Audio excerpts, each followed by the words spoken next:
The billionaire caught his fiancée red-handed crushing the maid's leg braces. What happened next shocked everyone.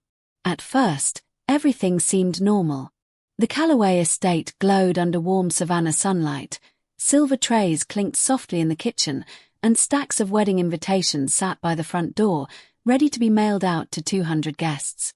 Nobody in that house could have guessed that behind those marble walls, a secret older than the engagement itself was about to come crawling into the light.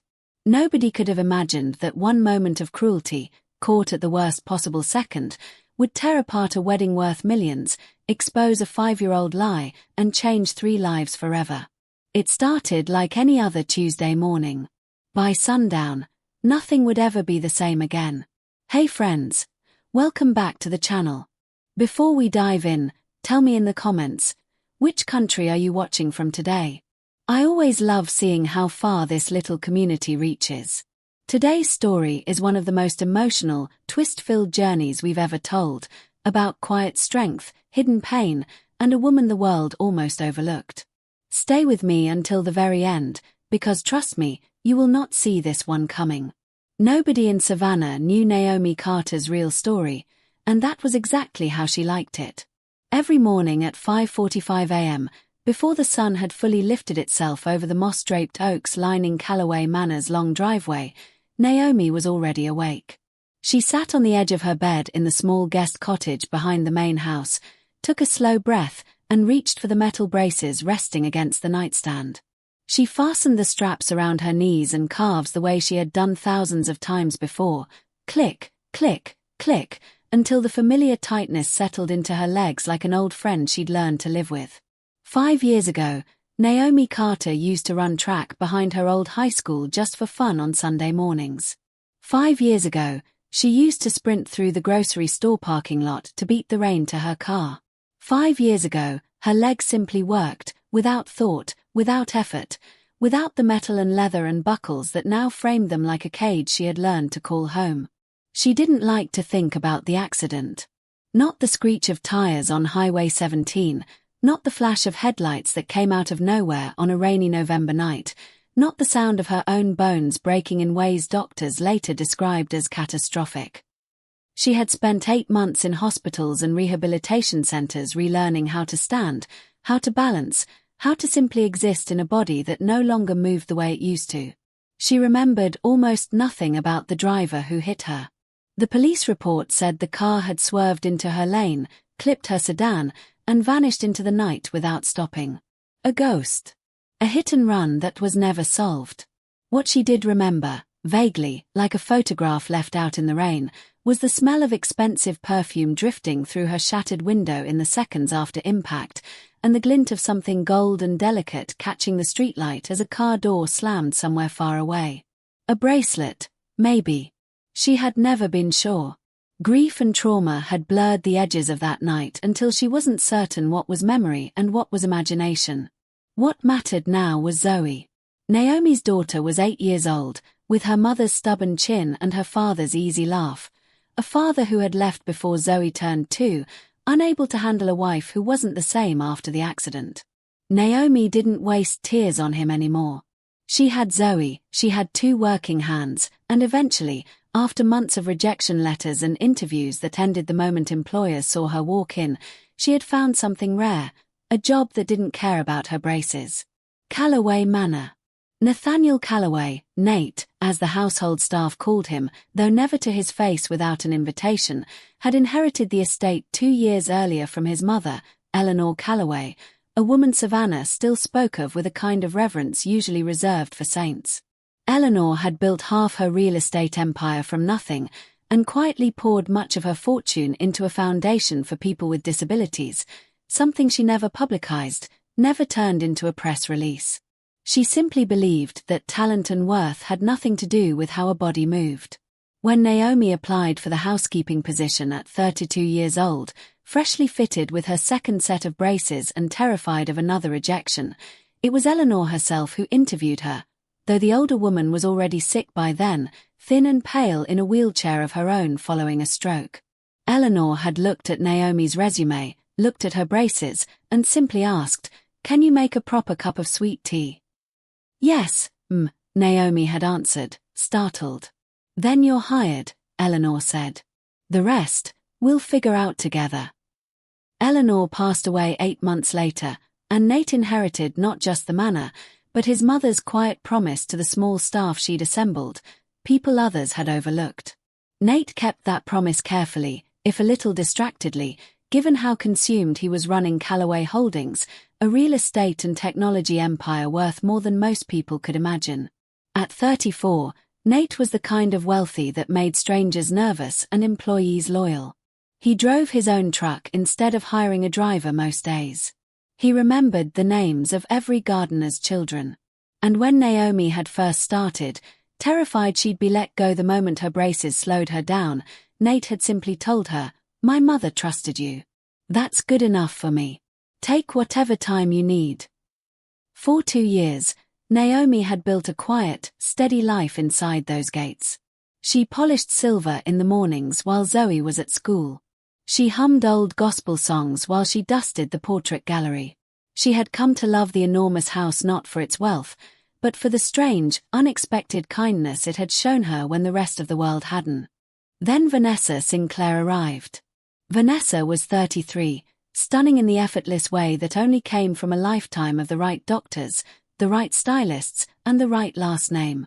Her family owned half of Charleston's waterfront real estate, and when she and Nate had met at a charity gala 18 months earlier, Savannah's society pages had practically combusted with excitement.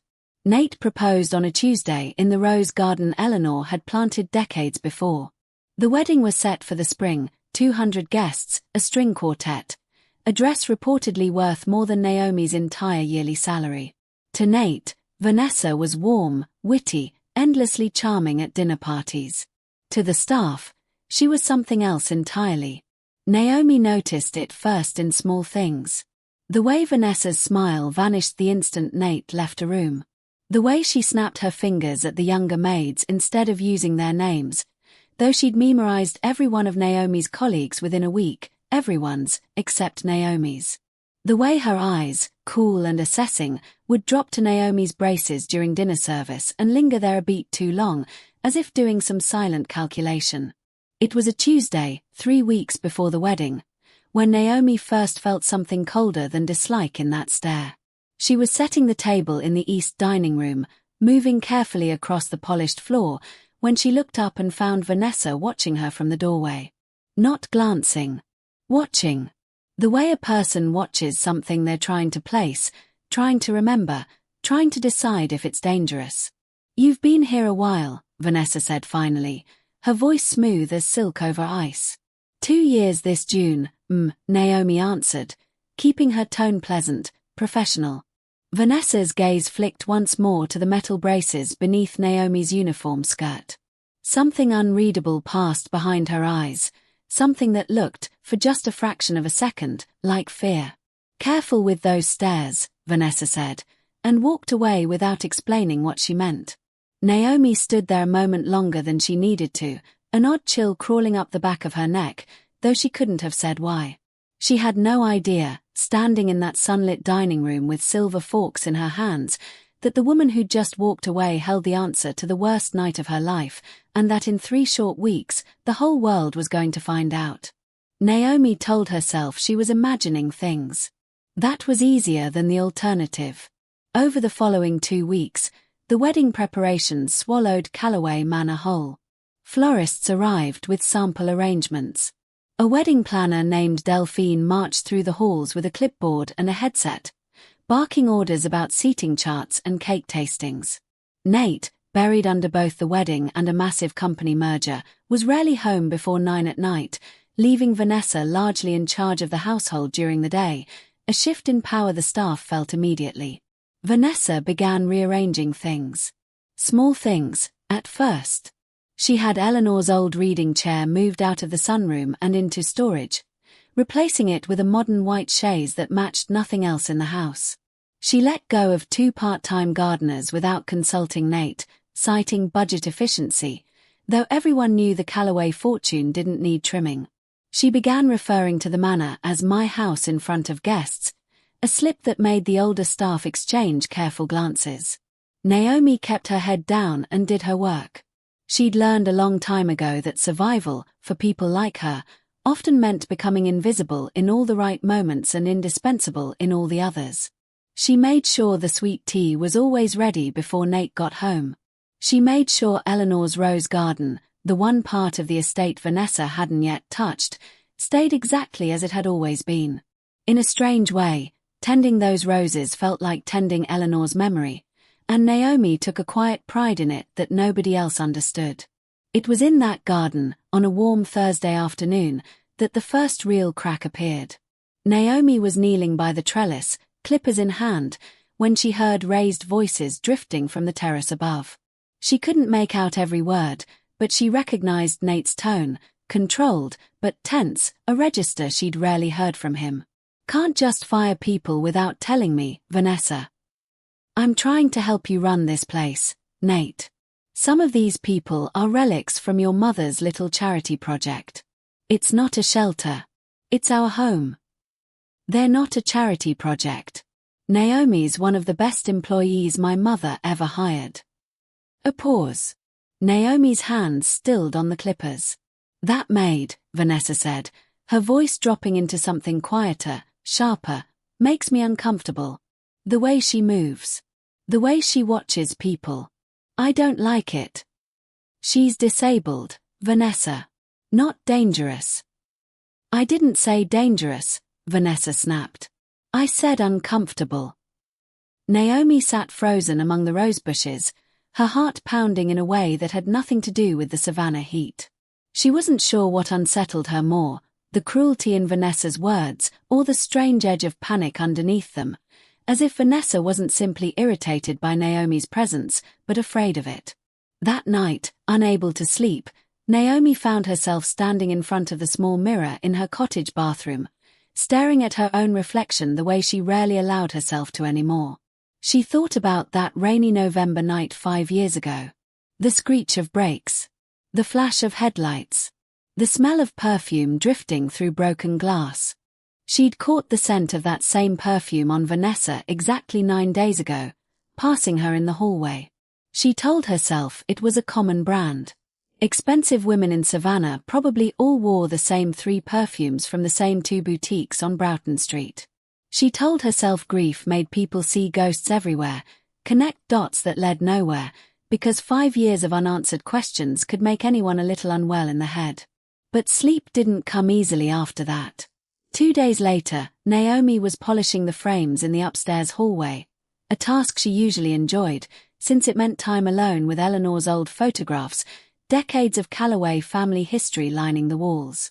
She paused at a photo she hadn't noticed before, tucked slightly behind a larger frame. A much younger Vanessa at some charity gala, maybe 10 years earlier, laughing beside a group of women Naomi didn't recognize. And on her wrist, gold and delicate, catching the camera flash exactly the way something had caught the streetlight on that rainy highway 5 years ago. A bracelet. Naomi's breath caught in her throat. Her hands trembled so badly she nearly dropped the picture frame she was holding. It could be nothing. Bracelets like that weren't rare among wealthy Savannah women. Thin gold chains with a single sapphire charm, the kind sold at half a dozen boutiques downtown. It could be nothing at all. But some part of her, the part that had spent 5 years piecing together fragments of a night she barely survived, felt something shift into place with an almost audible click. She set the photograph carefully back where she'd found it, smoothed her apron with hands that wouldn't quite stop shaking, and finished her work in silence. That evening, as she was leaving through the side hallway near the kitchen, Vanessa appeared seemingly from nowhere, blocking her path with the same too careful smile she wore for photographers. "Naomi," she said, testing the name like it tasted strange in her mouth. "I noticed you spend a lot of time up in that hallway. Looking at old photos." "Just dusting, Of course." Vanessa's eyes swept over her, cold and assessing, exactly as they had that first Tuesday. "You know, I've been thinking. This house has a lot of stairs. A lot of hard marble floors. It seems like such a difficult place for someone in your condition." "I manage just fine," Naomi said quietly. "For now, Vanessa said. Her smile didn't reach her eyes. Accidents happen so easily, don't they? One wrong step.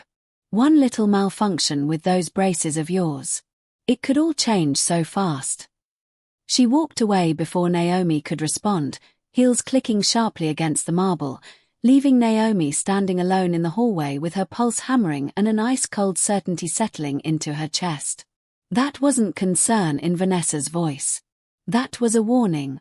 The memory came back to her fully 3 nights later, and once it did, Naomi couldn't unsee it. She'd been drifting off to sleep, Zoe curled against her side after a bad dream, when the fragments finally arranged themselves into a whole picture, the way puzzle pieces sometimes do in the space between waking and dreaming. Naomi's eyes snapped open in the dark. The rain. The curve on Highway 17 just past the old Baptist church. She had been driving home from her shift at the diner where she used to waitress, exhausted, singing quietly along to the radio with baby Zoe asleep in her car seat. Headlights, far too fast for the weather, swinging wide around the bend. The scream of metal. The spin. The world going sideways and then still. And in the seconds after, while she hung upside down in her seatbelt with blood running into her eyes and Zoe screaming from the back seat, a car door had opened somewhere behind her. Footsteps, hesitant, coming closer through the rain. A woman's voice, young, panicked, speaking not to Naomi but to someone else, someone on a phone. I hit someone. I don't know, there's a baby, oh my God, Daddy, there's a baby crying. Then the footsteps had retreated. A car door slammed. Tires spun on wet pavement. And Naomi had been left alone in the wreckage until a passing truck driver found her 20 minutes later and called for help. She had told the police everything she remembered at the time, which wasn't much, concussed and in shock as she was. A dark sedan. A woman's voice. The word Daddy. Nothing that ever led anywhere. The case went cold within a year, one more unsolved hit and run in a state with thousands of them. Now, lying awake in the dark with her daughter's small body warm against her side, Naomi understood with sickening clarity why Vanessa Sinclair's perfume had haunted her for 2 years without explanation, why the sight of that gold bracelet in an old photograph had made her hand shake, why Vanessa looked at her the way a person looks at a ghost who might, at any moment, remember their face. She didn't sleep again that night. The next morning, Vanessa's behavior escalated in ways too small for anyone else to notice, but unmistakable to Naomi. A vase accidentally knocked from a shelf, shattering inches from Naomi's feet while Vanessa offered a thin apology that didn't match the calculation in her eyes. A rug in the hallway suspiciously repositioned, its edge curled up exactly where Naomi's braces would catch it. Small, deniable, cruel little tests, each one probing to see how much Naomi remembered, how much of a threat she truly was. Naomi said nothing to Nate. What could she say? That she suspected his bride-to-be of a 5-year-old hit-and-run based on a scent and a bracelet in an old photograph? He'd think grief had finally broken something in her. Worse, if she was wrong, she'd lose the only job that had ever looked past her braces to see her worth. And if she was right, and Vanessa realized just how close Naomi was to remembering everything, there was no telling what a desperate, cornered woman with unlimited resources might do to protect herself. So Naomi did the only thing she knew how to do. She kept working, kept watching, kept her daughter close, and waited. She didn't have to wait long. 3 days before the wedding rehearsal, with caterers and florists swarming the estate and Nate buried in back-to-back calls finalizing his company merger, Vanessa found Naomi alone in the west sitting room, straightening cushions before a photographer's walkthrough. "You've been staring at me," Vanessa said without preamble, closing the door behind her with a soft, deliberate click. Naomi kept her hand steady on the cushion in front of her. "I don't know what you mean, Don't play games with me." Vanessa's voice had lost its polished charm entirely now, stripped down to something raw and frightened and furious all at once. "I've seen you looking at that photograph in the hallway. I've seen the way you watch me at dinner. What exactly do you think you remember, Naomi?" The use of her first name, spoken like an accusation, sent a chill down Naomi's spine. She said nothing. I was 17, Vanessa said suddenly, the words tumbling out fast and low, as if she'd been holding them back for years and simply couldn't anymore. It was raining. My father's lawyers handled everything. Nobody was supposed to remember anything. There was no case. There was no evidence. It never happened. Naomi's breath left her body in a single, silent rush. There it was. Confirmed, in Vanessa's own trembling voice, in a sitting room full of fresh flowers and wedding seating charts. You put me in these braces, Naomi whispered, her hand instinctively brushing the metal beneath her skirt. It was an accident, Vanessa hissed, stepping closer, her composure cracking wide open. And if you say one word, one single word to Nate, to anyone, I will make sure you regret it. I will make sure you lose everything. This job. This house.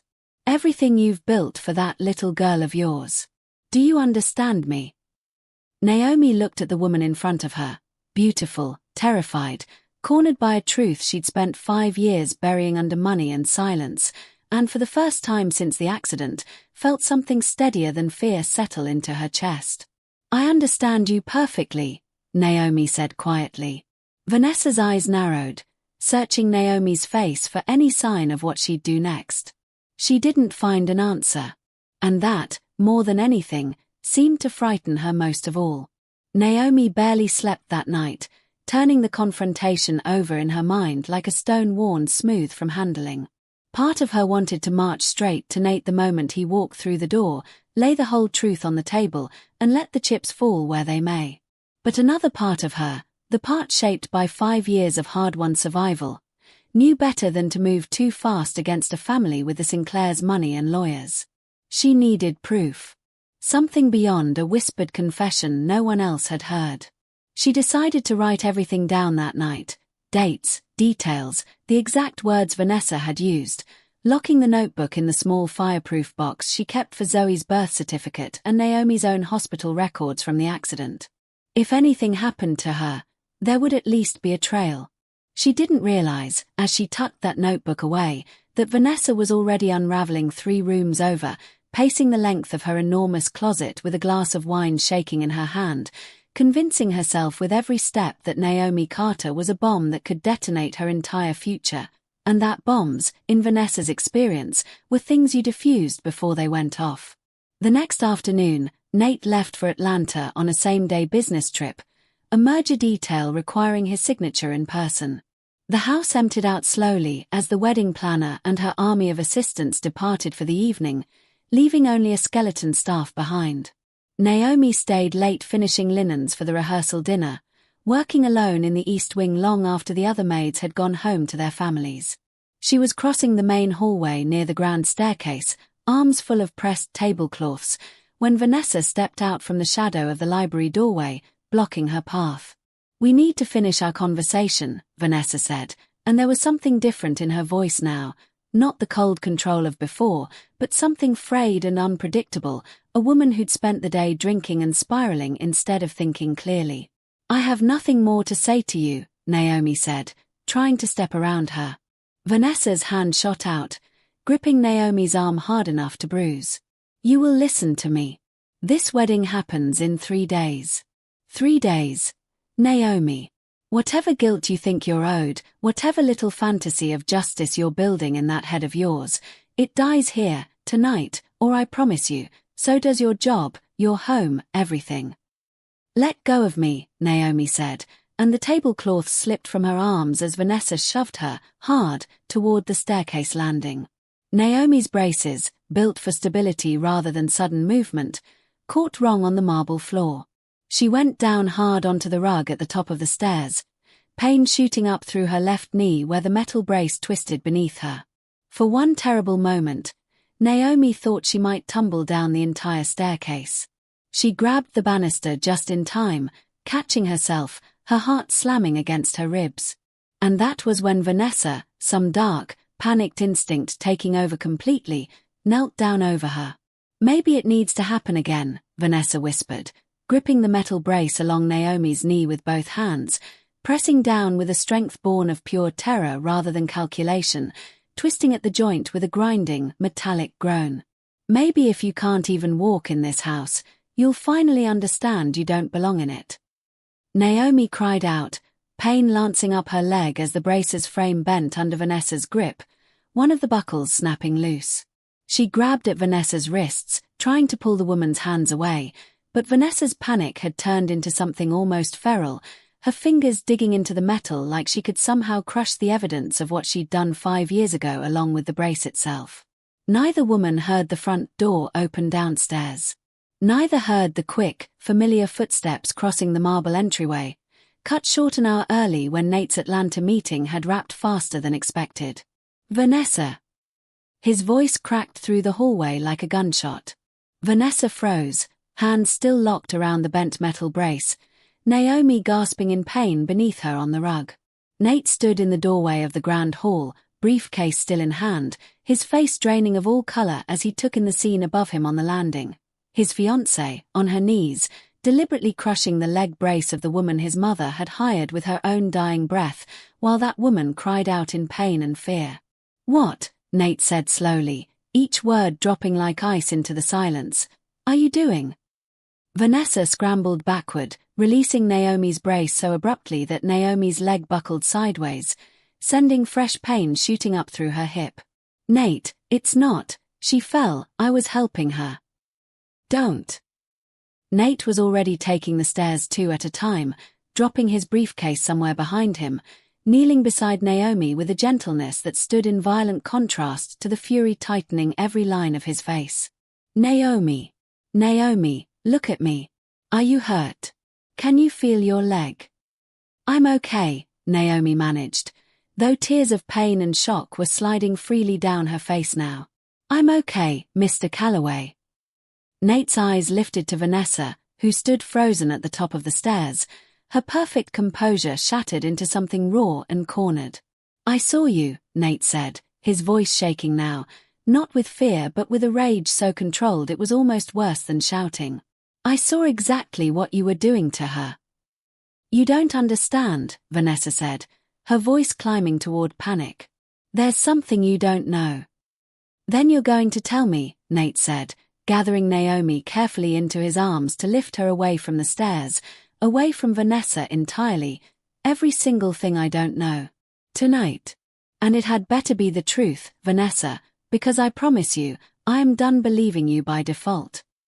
For the first time since Naomi had come to work at Calloway Manor, she saw real fear in Vanessa Sinclair's eyes, not fear of losing a wedding, or a house, or a fortune. Fear of finally being seen. Nate carried Naomi to the nearest sitting room himself, refusing the housekeeper's offer to call for help until he'd personally checked that she could move her leg, that nothing was broken, that the color was returning to her face. Only once he was satisfied did he call Dr. Whitfield, the family physician who'd looked after 3 generations of Calloways, and ask him to come immediately. Vanessa hovered in the doorway, wringing her hands, repeating the same fractured explanation. She'd been trying to help Naomi up after a fall. She didn't know what it looked like. She would never hurt anyone, until Nate finally turned to her with a look so cold it silenced her mid-sentence. "I watched you," he said quietly. "I watched you kneeling over her, holding her brace with both hands, twisting it while she screamed. I know what I saw, Vanessa. Don't insult both of us by lying about it." Dr. Whitfield arrived within 20 minutes, examining Naomi's leg with careful, practiced hands. The brace itself was bent badly enough that it needed replacing entirely, and Naomi's knee had suffered a moderate sprain from the twisting force, along with deep bruising along her calf where Vanessa's grip had left marks that would darken over the coming days. Nothing broken, thankfully, though the doctor's frown deepened as he examined the bruising pattern. "This wasn't an accidental fall," he said quietly to Nate, once Naomi had been settled with ice and painkillers in the guest room nearest the kitchen. "These marks are consistent with someone gripping and applying deliberate pressure. I'd stake my license on it." Nate nodded grimly, something hard and resolved settling behind his eyes. "That matches what I saw." He didn't sleep that night. Instead, he sat in his study with the household security footage pulled up on his laptop, the system his mother had insisted on installing years earlier for the staff's safety, something Vanessa had apparently never thought to ask about or disable. The hallway camera near the grand staircase had captured everything in clear, damning detail. Vanessa's hand shooting out to shove Naomi off balance, the fall, and then the horrifying image of Vanessa kneeling over her, hands locked around the brace, her face twisted with something between rage and terror. Nate watched it 3 times, his stomach turning colder with each replay. He thought about his mother, about the promise he'd made her, about the quiet, dignified way Naomi Carter had worked in this house for 2 years without ever once asking for special treatment or sympathy. He thought about the 200 wedding invitations already mailed out, the deposits already paid, the life he'd imagined building with a woman he was now looking at as though he'd never truly seen her at all. The next morning, he found Naomi sitting up in the guest bed, a temporary brace fitted by Dr. Whitfield propped beside her. Zoe curled asleep in a chair nearby where she'd apparently been allowed to stay the night after Naomi refused to send her home alone. "I owe you an apology," Nate said quietly, pulling a chair close to the bed. "I should have seen what was happening in this house sooner. I've been so buried in the merger, in the wedding, that I let things slip past me that I never should have." "You didn't know," Naomi said softly. "I know now." He hesitated, studying her face carefully. "Naomi, when I found you two on the stairs, Vanessa said there was something I didn't understand. Something you knew. What did she mean?" Naomi's hands twisted together in her lap. This was the moment she'd feared and hoped for in equal measure for 5 long years, the chance to finally say it out loud, to someone who might actually believe her, who had the power to do something about it. But the truth was enormous, and fragile, and once spoken, could never be unspoken again. "Mr. Calloway," she said slowly, "how well do you know Vanessa's past? Before you met her?" "Charleston family, old money, father's a shipping magnate." "Why?" Naomi took a deep breath, steadying herself the way she had learned to steady herself against pain 100 times before. "5 years ago, I was in a car accident on Highway 17. A hit and run. It's why I need these." She gestured to the brace resting beside the bed. "The driver was never found. The case went cold within a year." Nate's brow furrowed. "You think?" "I think," Naomi said carefully, "that the driver who hit me was 17 years old at the time, and that her father's lawyers made sure it disappeared before the police ever got close. And I think that when Vanessa realized I might remember her, might connect the dots after 2 years of working in this house together, she panicked. That's what last night was. She wasn't trying to help me up those stairs, Mr. Calloway. She was trying to make sure I never walked well enough to remember anything at all." The silence that followed stretched long and heavy across the small room. Nate sat perfectly still, his jaw tight, processing the full, staggering weight of what Naomi had just told him, that the woman he'd proposed to in his mother's rose garden, the woman 200 guests were preparing to watch him marry in 3 days, might have spent 5 years hiding the fact that she'd shattered the legs of the very woman now working quietly in his own home. "I need to see something," Nate said finally, standing abruptly. "Stay here. Rest. I'll be back." He left the room with his phone already in hand, dialing a number he hadn't used in years. A private investigator his mother had once hired to look into a business partner's shady dealings, a man discreet enough and thorough enough to find out exactly how much truth was buried in Naomi Carter's 5-year-old memory. The investigator's name was Marcus Webb, a former state trooper turned private consultant who'd built his reputation on discretion and results. Nate met him that same afternoon in his study, laying out everything Naomi had told him along with the date of the accident, the approximate location on Highway 17, and Vanessa's full name. "Give me 48 hours, Webb said, unbothered by the size or scandal of the task. "If there's a record, I'll find it. Insurance claims leave trails even lawyers can't fully erase." While Webb worked, the household existed in a strange, suspended tension. Vanessa had retreated to the guest wing on Nate's insistence, her wedding planning duties quietly reassigned to Delphine, her interactions with the staff monitored discreetly by the household's head of security. She sent Nate a stream of text messages throughout the day, apologies, explanations, pleas for a private conversation, all of which he left unanswered. Naomi, meanwhile, healed slowly under Dr. Whitfield's care, spending her days in the guest room with Zoe, who'd been kept home from school under the pretense of a family emergency, which wasn't entirely a lie.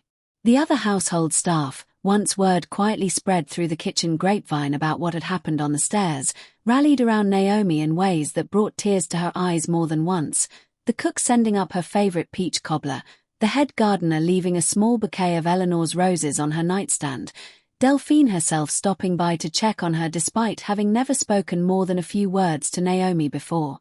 It was during one of these quiet afternoons, while Zoe sat coloring at the foot of the bed, that Naomi found the second piece of evidence she hadn't even known she was looking for. Zoe had wandered over to the small bookshelf in the guest room, pulling down an old photo album that had apparently belonged to Eleanor Calloway, left there among the guest room's decorative touches. "Mama, look," Zoe said, flipping through pages of old Savannah Society events. "This lady looks like the mean one from downstairs." Naomi leaned over, expecting to see another photo of Vanessa at some gala. Instead, she found something far more specific, a newspaper clipping tucked between two pages, yellowed with age, a small local news item from 5 years earlier about a young Charleston woman whose family had made a substantial anonymous donation to the Highway 17 Safety Improvement Fund following an unspecified personal incident in the area. No names. No details. Just the vague, careful language of money smoothing over something it wanted forgotten. Eleanor Calloway, it seemed, had been more thorough and more suspicious than anyone realized. Perhaps she'd sensed something about Vanessa even before her son fell for her. Perhaps she'd simply kept every strange, unexplained clipping that crossed her desk out of an old journalist habit. Whatever the reason, the clipping was there, tucked into an album meant for happier memories, waiting for someone to find it at exactly the right moment. Naomi photographed the clipping with shaking hands and sent it straight to Nate. He received it during a tense, silent dinner he was forcing himself to sit through with Vanessa, at her request, in a final attempt to talk things through before Webb's investigation concluded. He read the message under the table, his expression unreadable as Vanessa continued speaking across from him, something about how the past should stay in the past, how families protected each other, how surely he could understand that people made mistakes at 17 that shouldn't define them forever. "Is that what this is?" Nate asked quietly, setting his phone face down beside his plate.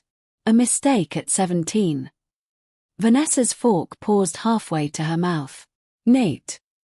Or is the mistake the part where you let an innocent woman's case go cold for 5 years so your family's name stayed clean? Is it the part where you spent 2 years working alongside her, knowing exactly what you'd taken from her, and said nothing? Or is it the part where, 3 nights ago, you tried to make sure she'd never be able to prove any of it by breaking the one thing keeping her upright?" Vanessa's face went sheet white.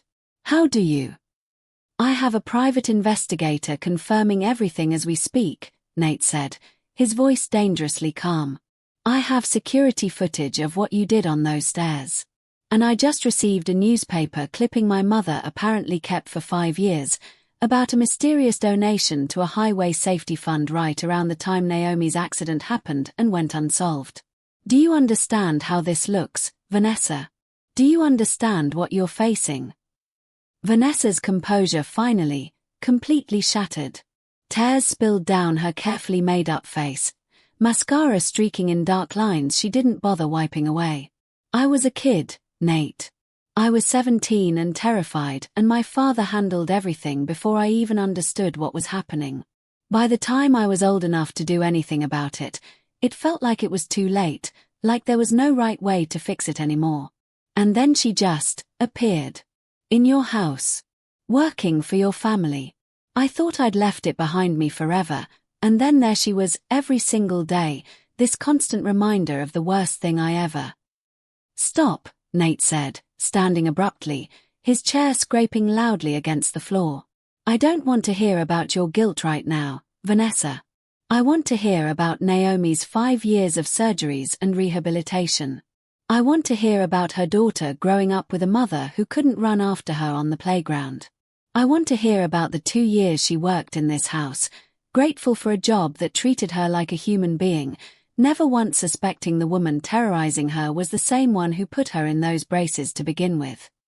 He walked to the doorway, then turned back, his voice dropping to something quieter and somehow harder than anything that had come before. "The wedding's off," he said. "And you have exactly as long as it takes Marcus Webb to finish his report to decide whether you want to tell Naomi the truth yourself, or whether you'd rather I do it for you." Marcus Webb's full report landed in Nate's inbox 2 days later, thorough and damning in equal measure. Insurance records, quietly subpoenaed through a contact at the state DMV, confirmed that a vehicle registered to Vanessa's father had undergone significant unreported front-end repairs at a private garage in Charleston within a week of Naomi's accident, paid for entirely in cash. A former employee of that garage, tracked down by Webb after some persistent digging, remembered the incident specifically. A young woman brought in by her father late at night, a car with damage consistent with a highway collision, and a generous tip for keeping quiet about the whole thing. It wasn't a criminal conviction. 5 years and a well-funded cover-up had seen to that. But it was more than enough truth for Nate, and more than enough for Naomi, who sat across from him in the study reading through the report with tears streaming silently down her face, not tears of shock, but of a strange, aching relief that came from finally having an answer after 5 years of unanswered questions. "It was her," Naomi whispered. "It was really her." "It was," Nate confirmed gently. "I'm so sorry, Naomi. For all of it. For not seeing what was happening under my own roof, for the years you spent not knowing, for everything this family's silence allowed to happen." Naomi shook her head slowly, wiping her eyes with the back of her hand. "You didn't do this, Mr. Calloway. And you didn't have to do any of this, either," the investigator, believing me from the very first conversation. "A lot of people wouldn't have." "My mother would have," Nate said quietly, glancing toward the framed photograph of Eleanor on his desk. "She kept that clipping for 5 years, Naomi. Some part of her must have suspected something was wrong. I think she'd want me to finish what she started." Vanessa, for her part, didn't fight the truth once it was laid bare before her, whatever fragile pride she'd clung to finally giving way entirely. She requested one final conversation with Naomi before leaving Calloway Manor for good, and though Nate offered to be present, Naomi found herself, somewhat to her own surprise, wanting to face this alone. They met in the rose garden Eleanor had planted decades earlier, the same garden where Nate had proposed, now quiet and golden in the late afternoon light. Vanessa looked smaller somehow, stripped of the designer clothes and careful makeup, dressed simply, her eyes red-rimmed and exhausted. "I'm not going to ask you to forgive me," Vanessa said quietly. "I know I don't deserve that, and I know nothing I say will give you back the 5 years I took from you. I just needed you to hear, from me, that I'm sorry. Truly, deeply sorry. Not because I got caught. Because it was wrong, and I let my fear keep me from ever making it right." Naomi studied the woman in front of her for a long moment, feeling the weight of 5 years of unanswered pain settle differently now that it finally had a name and a face attached to it. She thought about the sleepless nights, the surgeries, the months relearning to walk, the job interviews that ended the second employers saw her braces, the small, quiet grief of watching other mothers run after their children at the park while she walked carefully, deliberately, one measured step at a time. "You were 17, Naomi said finally. "Scared, and surrounded by people who taught you that money could fix anything, including the truth. That doesn't excuse what happened, or the 2 years you spent making my life harder instead of coming clean. But I understand, maybe better than most people, what it's like to have your whole life reshaped by one terrible moment you can't take back." "What happens now?" Vanessa asked quietly. "That's not up to me," Naomi said. "But for what it's worth, I hope you find a way to actually live with this, instead of just running from it for another 5 years." Vanessa nodded, tears sliding silently down her face, and after a long moment, turned and walked back toward the house, out of Calloway Manor, and out of Naomi's life entirely. The following week, with the wedding officially and permanently cancelled, Nate made two decisions that would ripple through both his life and Naomi's for years to come. The first was legal, working with his own attorneys to formally reopen Naomi's case, providing Webb's findings to the State Highway Patrol and offering full support, financial and otherwise, for any legal action Naomi chose to pursue against Vanessa and her family, whose reputation crumbled swiftly once Savannah society learned the truth through channels no publicist could fully contain. The second decision was quieter, and in many ways, more important. "I want to properly fund my mother's foundation," Nate told Naomi one afternoon, finding her in the garden tending Eleanor's roses as she always did. "Not as a tax write-off, not as a name on a building somewhere. I want it to actually do what she built it to do, help people like you get a fair shot, real medical care, real opportunities, without having to fight for scraps of dignity along the way. And I want your help running it, if you're willing. Nobody understands what that foundation needs to be better than you do." Naomi set down her clippers, looking at him with something like disbelief. "Mr. Calloway, I'm a housekeeper." "You're the strongest person I've ever met," Nate said simply. "And you're the only person in this house who ever actually finished what my mother started. I think it's time the rest of the world got to see that too." The months that followed brought changes to Calloway Manor that nobody, least of all Naomi, could have predicted a season earlier. The engagement scandal made local headlines for a while. Savannah society wedding collapses amid hit-and-run revelation ran across 3 different outlets before the story slowly faded from public attention, as these things eventually do.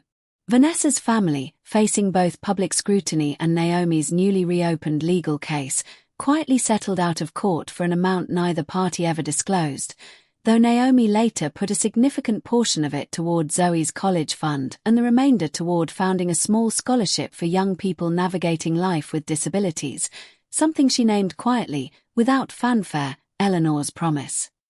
Naomi received a new set of leg braces that spring, not the standard issue metal frames she'd worn for 5 years, but a custom-fitted, lightweight carbon design that Dr. Whitfield had connected her with through a specialist in Atlanta, funded entirely through the Calloway Foundation.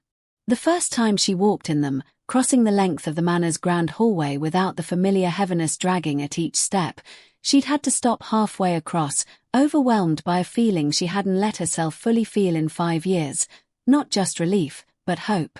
"They're so light," she'd whispered to Nate, who'd insisted on being there for the fitting, standing a respectful distance away with an expression of quiet pride he didn't bother hiding. "I forgot what it felt like to move like this."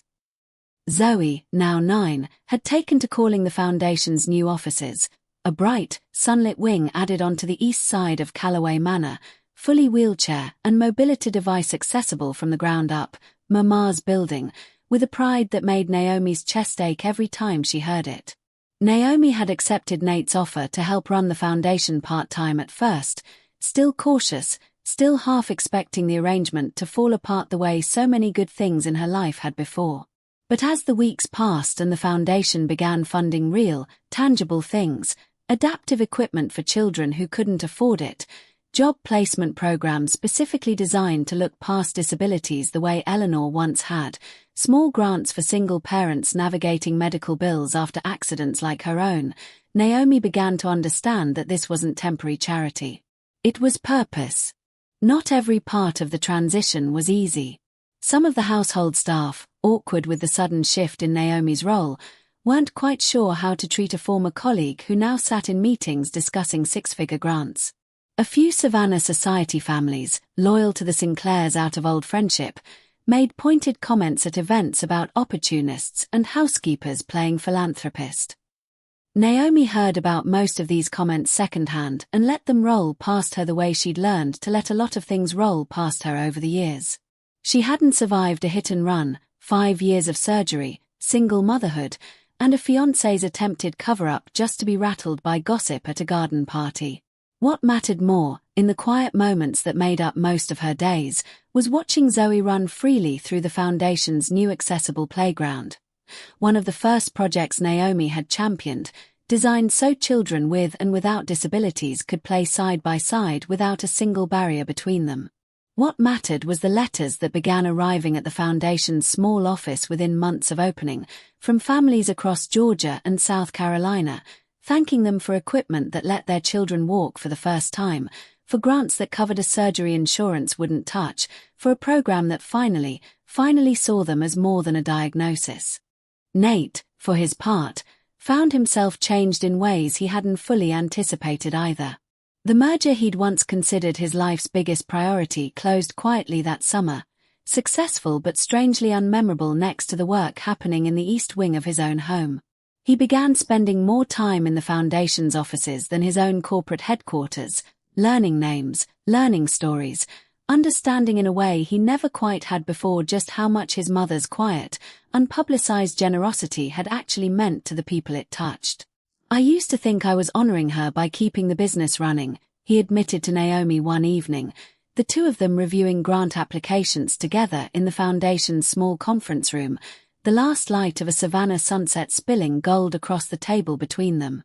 "I think I finally understand what she actually wanted me to carry forward."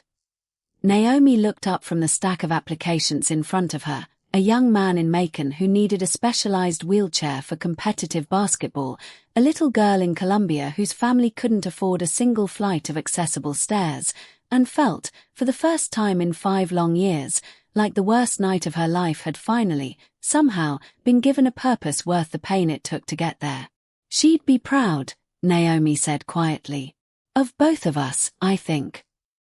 A year passed, and Callaway Manor settled into a rhythm that felt, to everyone who lived and worked there, genuinely different from before. Lighter, somehow, as though a weight the household hadn't fully realized it was carrying had finally been set down.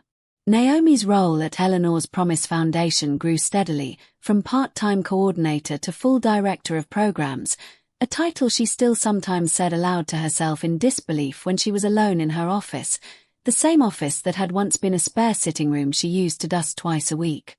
She oversaw a staff of 6 now, including 2 other employees with disabilities of their own, hired specifically because Naomi understood, better than any resume could convey, what it meant to be given a real chance instead of a reluctant accommodation.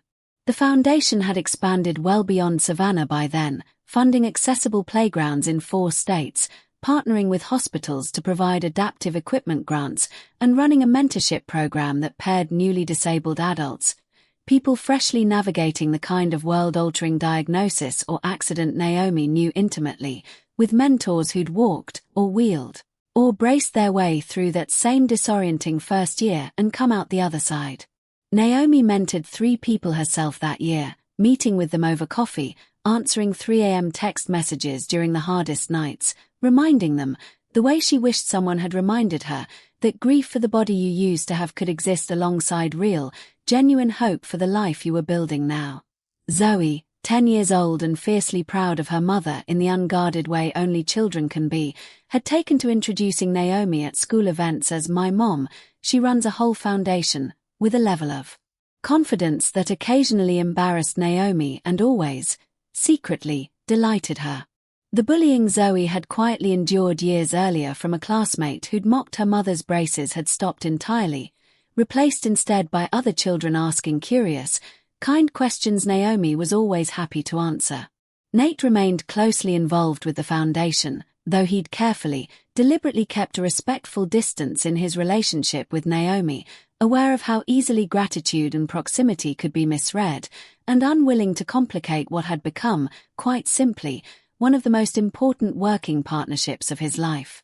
Their relationship remained one of deep mutual respect and easy friendship, the kind built not on romance, but on having survived something difficult together and emerged, both of them, better for it. He often joked that Naomi ran circles around him in board meetings, and he wasn't entirely joking.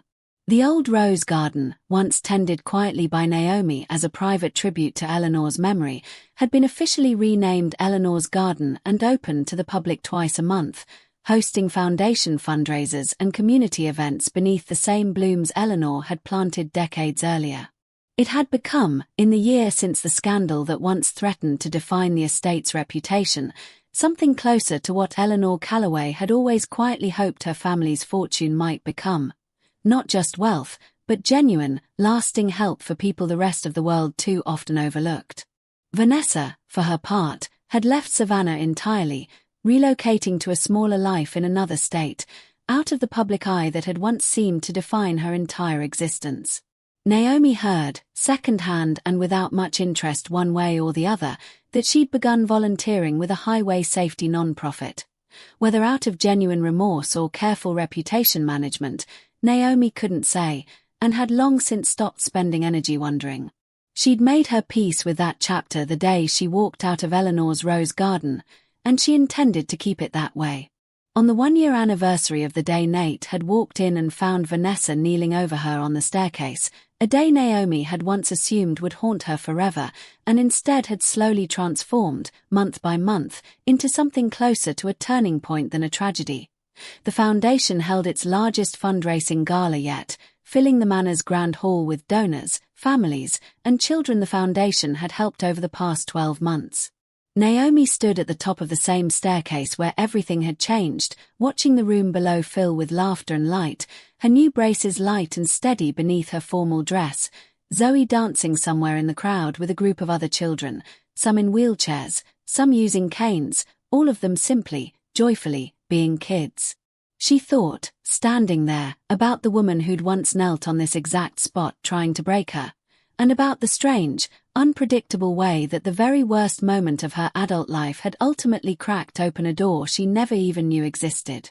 2 years to the day after that terrible, transformative night on the staircase, Naomi stood at a podium in Eleanor's rose garden, no longer the housekeeper who used to tend those blooms in quiet, private tribute, but the executive director of a foundation that had, in just 2 short years, helped over 3,000 families across the American Southeast access adaptive equipment, medical care, and real, dignified opportunity.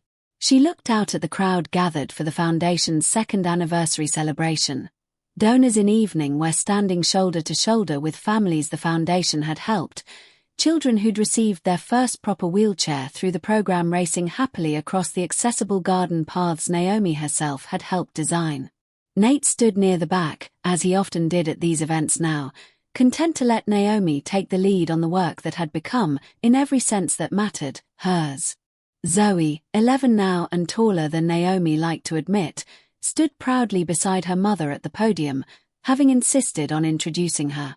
"My mom used to clean this house," Zoe said into the microphone, unprompted, unrehearsed, exactly the way only an 11-year-old could manage. "Now she runs it. Well, not the house. The foundation. But also kind of the house, too." Laughter rippled warmly through the crowd, and Naomi felt her throat tighten with an emotion too large and too complicated to name simply as pride, though pride was certainly part of it. "5 years ago," Naomi said, once the laughter settled and she stepped up to speak, "I was in a car accident that changed the shape of my entire life. I spent a long time afterward believing that accident was the worst thing that would ever happen to me, that it had taken something from me I'd never get back. For a long time, I was right about the pain of that. I was wrong about everything else. 2 years ago, in this very house, someone tried to use my body against me, tried to convince me that what made me different made me weak. And instead, that terrible night became the reason I stand here today, doing work that actually matters, surrounded by people who understand that a body that moves differently is not a body that's broken. I've learned something over these 5 years that I wish someone had told me on that rainy highway a long time ago. The truth always finds its way to the surface eventually, even after years of silence. And when it does, it doesn't just punish the people who hid it. It frees the people who are waiting, sometimes without even knowing it, for someone to finally believe them." She looked out at the crowd, at the children racing across the accessible pathways, at the parents who'd once felt as alone and unseen as she had, at Nate standing quietly near the back with an expression of genuine, unguarded pride, at her own daughter beaming beside her, and felt something settle deep in her chest that she could only describe as peace. "To anyone out there who feels overlooked, unseen, or like your struggles make you less than whole," Naomi said, her voice steady and sure, "I want you to hear this clearly. Your worth was never up for debate. It never needed anyone else's permission to exist. And sometimes, the very thing someone tries to use to break you becomes the exact thing that teaches the world how strong you actually are. Thank you all, from the bottom of my heart, for believing in this work, and for believing in people like me long before we ever learned to fully believe in ourselves. The applause that followed rolled warmly across the garden, past the roses Eleanor Calloway had planted so many years earlier, roses that had somehow lived through scandal and heartbreak and come out the other side blooming just as brightly as ever, not unlike the woman standing among them now. If this story moved you even half as much as it moved us telling it, please take a moment to hit that like button. It truly helps this story reach more people who need to hear it. If you're new here, consider subscribing, because we bring you real, heartfelt stories just like this one every single week. And if you know someone who needs a reminder today that their strength is never determined by how the world sees them, please share this story with them. You never know whose life you might change with one small act of kindness. Thank you for watching until the very end. We'll see you in the next story.